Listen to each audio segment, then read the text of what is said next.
Hello all, welcome back to litter huddles. ഇന്ന് നമ്മൾ discuss ചെയ്യാൻ പോകുന്നത് ഒരു ഷോർട്ട് സ്റ്റോറിയാണ്, the girl on the train, and it is written by Ruskin Bond. As usual നമുക്ക് first തന്നെ റസ്കിൻ ബോണ്ടിനെ പറ്റി കൂടുതൽ നോക്കാം അല്ലേ. Ruskin Bond is an Indian author of British descent. Most of his works are influenced by the life in the hill stations at foothills of the Himalayas, where he spent his childhood. The Indian Council for Child Education has recognized his role in the growth of children's literature in India. Being a writer for over 50 years, Bond experimented with different genres. Early works include fiction, short stories, novella, with some being autobiographical. നമ്മുടെ പ്രിയപ്പെട്ട author ചെറുപ്പം മുതൽ ഇന്ത്യയിൽ വളർന്ന ഒരു ബ്രിട്ടീഷുകാരനാണ്. അദ്ദേഹത്തിൻ്റെ മിക്ക കഥകളിലും Himalayan മൗണ്ടൻസും hill സ്റ്റേഷൻസും ഒക്കെ നമുക്ക് കാണാൻ സാധിക്കും. അദ്ദേഹത്തിൻ്റെ ചൈൽഡ്ഹുഡ് മെമ്മറീസ് എന്നതിലൊക്കെ മിക്കതും. ഇന്ത്യയിലെ ചിൽഡ്രൻസ് ലിറ്ററേച്ചറിൻ്റെ ഗ്രോത്തിൽ അദ്ദേഹത്തിൻ്റെ പങ്ക് നമുക്ക് ഒരിക്കലും മറക്കാനാവാത്തതാണ്. ഒരുപാട് വർക്കുകൾ അദ്ദേഹം എഴുതിയിട്ടുണ്ട്. അതിൽ പല ജോണേഴ്സ്, ഷോർട്ട് സ്റ്റോറി ആയിട്ടും നോവലാസ് ആയിട്ടും ചില ഓട്ടോബയോഗ്രഫിക്കൽ ആയിട്ടുള്ള കഥകൾ, അങ്ങനെ ഒരുപാട് കഥകൾ അദ്ദേഹത്തിൻ്റെ കയ്യിൽ നിന്ന് നമുക്ക് ലഭിച്ചിട്ടുണ്ട്. Later, he tried out non-fiction, romance and books for children. He said his favorite genres are essays and short stories. He considers himself as a visual writer because for short stories, he first imagines it like a film and then notes it down. Ruskin ബോണ്ടിന് ഏറ്റവും ഇഷ്ടപ്പെട്ട category children's literature തന്നെയായിരുന്നു. അദ്ദേഹം കുട്ടികൾക്ക് വേണ്ടിയിട്ടായിരുന്നു കൂടുതലും എഴുതിയിരുന്നത്. അദ്ദേഹം തന്നെ വിശേഷിപ്പിച്ചിരുന്നത് വിഷ്വൽ റൈറ്റർ എന്നാണ്. അതായത് ഷോർട്ട് സ്റ്റോറി എഴുതുമ്പോൾ ഒരു വിഷ്വൽ പോലെ ആദ്യം അദ്ദേഹം അതിനെ ഇമാജിൻ ചെയ്യും, അതിനുശേഷം അതൊക്കെ നോട്ട് ചെയ്യും. അപ്പോൾ നമ്മൾ ഓഥറിനെ പറ്റി അത്യാവശ്യം കാര്യങ്ങളൊക്കെ പറഞ്ഞു. ഇനി ഡയറക്റ്റ് നമുക്ക് സ്റ്റോറിയിലേക്ക് പോവാം. The girl on the train. Let's see. The girl on the train was originally published with the title the eyes have it in 1988 in the collection entitled The Night Train at Delhi. The story was later published as Eyes Are Not There. The Girl on the Train is a beautiful and delightful story written by Ruskin Bond. The writer narrated the story in first person. Girl on the train എന്ന നമ്മുടെ ഈ short story first publish ചെയ്യുന്നത് 1988 പുറത്തിറങ്ങിയ അദ്ദേഹത്തിൻ്റെ short story കളക്ഷനായ the night train at Deoli എന്ന വർക്കിലായിരുന്നു. The ice habit എന്നായിരുന്നു ആദ്യം അതിൻ്റെ പേര്. പിന്നീട് അത് വീണ്ടും പബ്ലിഷ് ചെയ്തു ഐസ് ആർ നോട്ട് ദെയർ എന്ന പേരിൽ. പിന്നീട് വീണ്ടും ഈ കഥയുടെ ടൈറ്റിൽ മാറ്റി the girl on the train എന്നാക്കി. സ്വന്തം അനുഭവം വിവരിക്കുന്ന രീതിയിൽ ഫസ്റ്റ് പേഴ്സൺ ആയിട്ടാണ് ഇദ്ദേഹം ഈ സ്റ്റോറി നറേറ്റ് ചെയ്തിരിക്കുന്നത്. So let's move to the story. The narrator was a blind young man and he was traveling to Dera. A young girl boarded the train alone. The writer carefully observed the precautions being given to her by the parents. The narrator slowly acquainted with the girl and asked where she was going. നമ്മുടെ narrator ഒരു blind young മാൻ ആണ്. അദ്ദേഹം ഡെറാഡനിലേക്ക് ഒരു train journey പോവുകയാണ്. അപ്പോൾ ഒരു സ്റ്റേഷനിൽ നിന്ന് ഒരു പെൺകുട്ടി ഒറ്റയ്ക്ക് ട്രെയിനിൽ കയറുകയാണ്.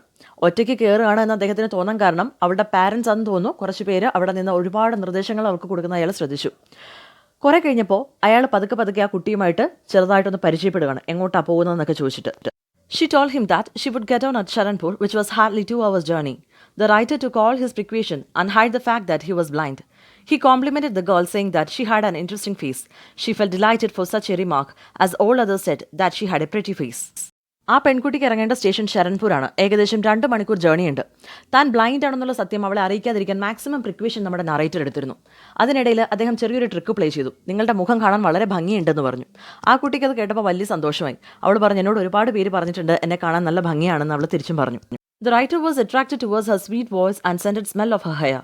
He just wanted to know how her hair was tied. When the girl was about to get down, he felt like touching her hair.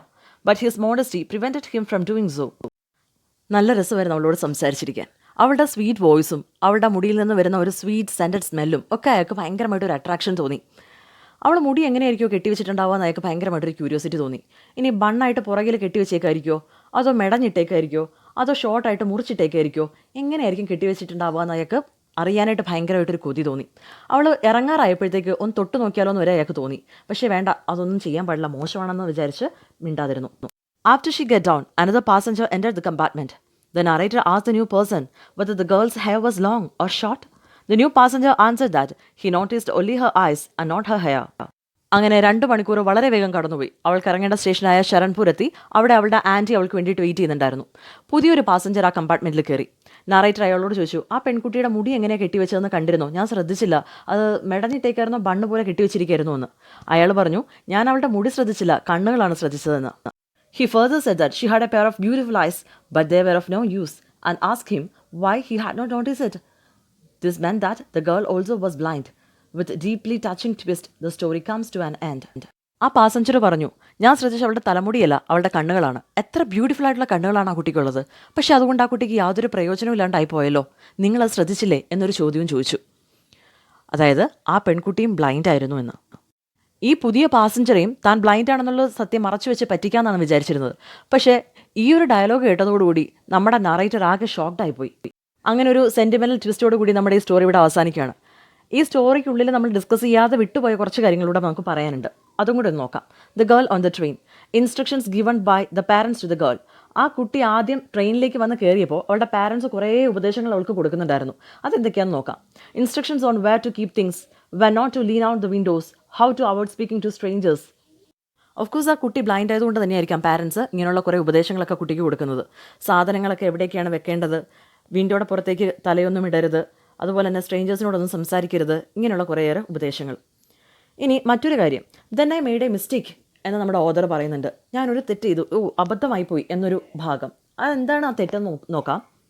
The mistake the man asked the girl that what is it like outside. He considered this a mistake because the girl might have think that it was unusual for a man of sight to ask such a question. അതായത് പുറത്തൊക്കെ കാണാൻ എങ്ങനെയുണ്ട് എന്നൊരു മണ്ടൻ ചോദ്യം അങ്ങ് ചോദിച്ചു പോയി. ഉടനെ ആ പെൺകുട്ടി തിരിച്ചു ചോദിച്ചു, അതെന്താ നിങ്ങൾക്ക് നോക്കിക്കൂടെ എന്ന്. ശരിയാണ്, കാഴ്ചയുള്ള ഒരാൾ ഇങ്ങനൊരു ക്വസ്റ്റ്യൻ ചോദിക്കുന്നത് വളരെ മണ്ടത്തരം തന്നെയാണ്. ദാറ്റ് വാസ് എ മിസ്റ്റേക്ക് എന്ന് നമ്മുടെ ഓദർ പറയാണ്. The protagonist imagined that the girl can see unlike him. He knew she was wearing slippers by the sound of it. He also liked the sound of her voice as well as her laugh, which was clear and ringing. The protagonist tells the girl that she has an interesting face at which she laughs. She replies that she was tired of listening to people telling her she had a pretty face. He wonders how she wear her hair. He was unable to make up his mind on this aspect of the girl. ശരിക്കും നമ്മുടെ narrator ഒട്ടും വിചാരിച്ചിരുന്നില്ല ആ പെൺകുട്ടി blind ആയിരിക്കുമെന്ന്. അവൾ കാലിൽ slippers ധരിച്ചിരുന്നുവെന്ന് അറിയാമായിരുന്നു, കാരണം അതിൻ്റെ സൗണ്ട് കേട്ടിരുന്നു. അതുപോലെ തന്നെ അവളുടെ വോയിസ് അയാൾക്ക് ഭയങ്കരമായിട്ട് ഇഷ്ടപ്പെട്ടു. അവളുടെ ചിരി, നല്ല മണി കിലുങ്ങുന്ന പോലുള്ള ചിരി, അതൊക്കെ ഭയങ്കരമായിട്ട് അദ്ദേഹത്തിന് ഇഷ്ടപ്പെട്ടിരുന്നു. അതുപോലെ ഇയാൾ ഇടയ്ക്ക് ഒരു കോംപ്ലിമെൻറ്റ് കൊടുത്തു, അവളുടെ ഫേസ് അല്ലെങ്കിൽ അവളെ കാണാൻ നല്ല ഭംഗിയാണെന്ന്. അവൾ ചിരിച്ചുകൊണ്ട് റിപ്ലൈ ചെയ്തു, ഞാൻ ഇത് കേട്ട് മടുത്തൊരു കാര്യം, ഒരുപാട് പേരെന്നോട് പറഞ്ഞിട്ടുണ്ട് എനിക്ക് വളരെ പ്രെറ്റി ഫേസാണ് എന്ന്. അതുപോലെ പിന്നീട് അയാൾക്കൊരു ഇതുണ്ടായിരുന്നു, ഒരു കൺഫ്യൂഷൻ ഉണ്ടായിരുന്നു, അവളുടെ മുടി എങ്ങനെയായിരിക്കും കെട്ടിയിട്ടുണ്ടാവുക എന്ന്. ഈ ഒരു കൺഫ്യൂഷനായിരുന്നു അയാൾക്ക് ഭയങ്കരമായിട്ട് ഈ സ്റ്റോറിയിൽ. നമ്മുടെ പ്രൊട്ടഗോണിസ്റ്റും അതുപോലെ ഈ പെൺകുട്ടിയും സംസാരിച്ചിരുന്നപ്പോൾ മസൂറിനെ പറ്റി അവർ സംസാരിച്ചിരുന്നു. ജസ്റ്റ് അതുകൂടെ നമുക്ക് നോക്കാം. Speciality of Mussoorie. The protagonist plan to reach Mussoorie via Dehradun. According to protagonist, the best time to visit there was in October, the period in which he was going there. Recalling from memory, he described to the girl how the hills were covered with wild dahlias. നമ്മുടെ നറേറ്ററിന് പോവേണ്ട സ്ഥലം ശരിക്കും മസൂറിയാണ്. ഡെറാഡൂൺ വഴി മസൂറിയിലേക്കാണ് അദ്ദേഹം പോകുന്നത്. ഇതറിഞ്ഞ പെൺകുട്ടി ചോദിക്കുകയാണ്, മസൂറി നല്ല സ്ഥലമാണ്, ബ്യൂട്ടിഫുൾ പ്ലേസ് ആണെന്ന് കേട്ടിട്ടുണ്ട്, അത് കാണാൻ ശരിക്കും എങ്ങനെയാണെന്ന്. അപ്പോൾ ഇദ്ദേഹം പണ്ട് അവിടെ പോയിട്ടുണ്ട് അദ്ദേഹത്തിന് കാഴ്ചയുള്ള സമയത്ത്. ആ ഒരു എക്സ്പീരിയൻസ് വെച്ച് അദ്ദേഹം ഇങ്ങനെ പറയുകയാണ്, മസൂറി കാണാനായിട്ട് ഏറ്റവും ബെസ്റ്റ് ടൈം എന്ന് പറഞ്ഞാൽ ഒക്ടോബർ സീസണാണ്. ഈ സമയത്ത് അവിടുത്തെ മലമുകൾ മൊത്തം വൈൽഡ് ഡാലിയാസാൽ ഇങ്ങനെ കിടക്കുന്ന കാണാൻ വളരെ രസമാണെന്ന് പറയുകയാണ്. And he goes on describing. He describes that sun in this period is delicious. At night in Missouri, one could sit in front of log fire and drink a bit of brandy. As it was not the tourist season, the roads would be quiet and almost deserted. ആ കുട്ടിയുടെ മുമ്പിൽ മസൂരിനെ പറ്റി പറഞ്ഞു അദ്ദേഹം ഭയങ്കരമായിട്ട് അങ്ങ് വാചാലനാവുകയാണ്. അതായത് ഈ സമയത്ത് സൂര്യനൊക്കെ ഭയങ്കര രസമാണ്. ഇനി രാത്രി ആയാലോ ലോഗ് ഫയറിൻ്റെ സൈഡിൽ നിന്ന് ബ്രാൻഡിയൊക്കെ കഴിക്കാൻ ഏറ്റവും ബെസ്റ്റ് സമയമാണ്. ടൂറിസ്റ്റ് സീസണൊന്നും അല്ലാത്ത കാരണം അവിടെ വലിയ തിരക്കും ബഹളമൊന്നുമില്ല, വളരെ ക്വയറ്റ് ആയിട്ടുള്ളൊരു ടൈമായിരിക്കും ഇത് എന്നൊക്കെ പറയാണ്. അതുപോലെ തന്നെ ഈ പെൺകുട്ടി അയാളോട് ചോദിക്കുന്നുണ്ട്, പുറത്ത് വിൻഡോയിലൂടെ നോക്കുമ്പോൾ ആനിമൽസിനെ എന്തെങ്കിലും കാണുന്നുണ്ടോ എന്ന്. അയാൾ ജസ്റ്റ് ഇമാജിൻ ചെയ്യാണ്, കാഴ്ചയുള്ളപ്പോൾ ഈ വഴി പോയപ്പോൾ ആനിമൽസിനെ ഒന്നും അന്ന് കണ്ടിരുന്നില്ല. സോ വളരെ കോൺഫിഡൻ്റ് ആയിട്ട് മറുപടി അയാൾ പറയാണ്, നോ, ആനിമൽസ് ഒന്നും ഇതുവഴി പോകുന്നില്ല, ആനിമൽസിനെ ഒന്നും കാണാനില്ല എന്ന്.